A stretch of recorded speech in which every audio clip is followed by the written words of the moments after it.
మరియ ఉత్తమమైన దాన్ని ఏర్పరచుకుంది, అది ఆమె యొద్ద నుండి తీసివేయబడదని ఆమెతో చెప్పెను. ఏమిటి ఉత్తమమైనది? మరియ ఏర్పరచుకున్న ఉత్తమమైనది ఏమిటి? ఎప్పటికీ ఆమె యొద్ద నుండి తీసివేయబడనిది ఏమిటి అంటే దేవుని వాక్కు. నేను వచ్చింది మార్త, నువ్వు పెట్టే రొట్టెలు తింటాను, ఇక నువ్వు పెట్టే చికెనో లేకపోతే మటనో బిర్యానీయో తింటాను కాదు. నేను వచ్చింది జీవాహారము నీకు తినిపించడానికి వచ్చాను, జీవజలమును నీకు త్రాగనివ్వడానికి నేను వచ్చాను.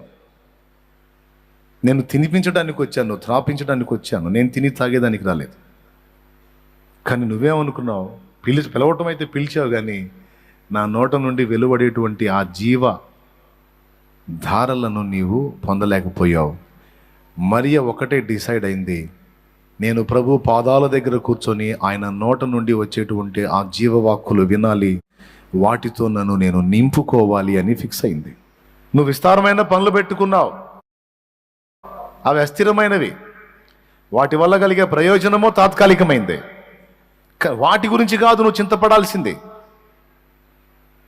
ఎప్పటికీ నీ దగ్గర శాశ్వతంగా ఉండే హక్కు, దాన్ని స్వతంత్రించుకోవటానికి బలి అర్పించుట కంటే సమీపించి మాట వినుట శ్రేష్టమని పాత నిబంధనలో సౌలుకి సమూయేలు చెప్పాడు.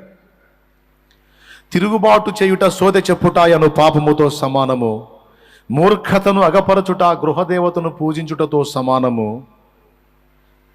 బలులు అర్పించడానికి తెచ్చావా క్రొవిన వాటిని? మొత్తాన్ని నిర్మూలపరచమని కదా దేవుడు చెప్పాడు. అయ్యా, దేవుడు చెప్పింది ఏమిటి, నువ్వు చేసేదేమిటి?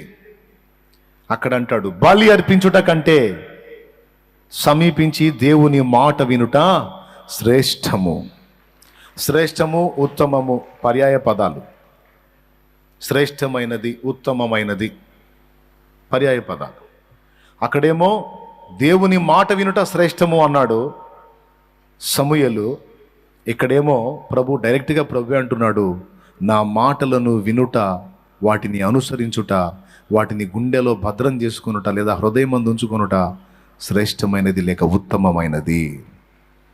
దాన్ని బట్టి సంతోషిస్తా. పాత నిబంధనలో బలులను బట్టి దేవుడు సంతోషిస్తాడు అనుకున్నారు. క్రొత్త నిబంధనలో రొట్టెలు పెడితే యేసు సంతోషిస్తాడు అనుకున్నాను. ఆ బలులు కాదు, ఈ రొట్టెలు కాదు. నా మాట విని ఎవడు వణుకుచున్నాడో వానినే నేను దృష్టిస్తున్నాను అన్నాడు.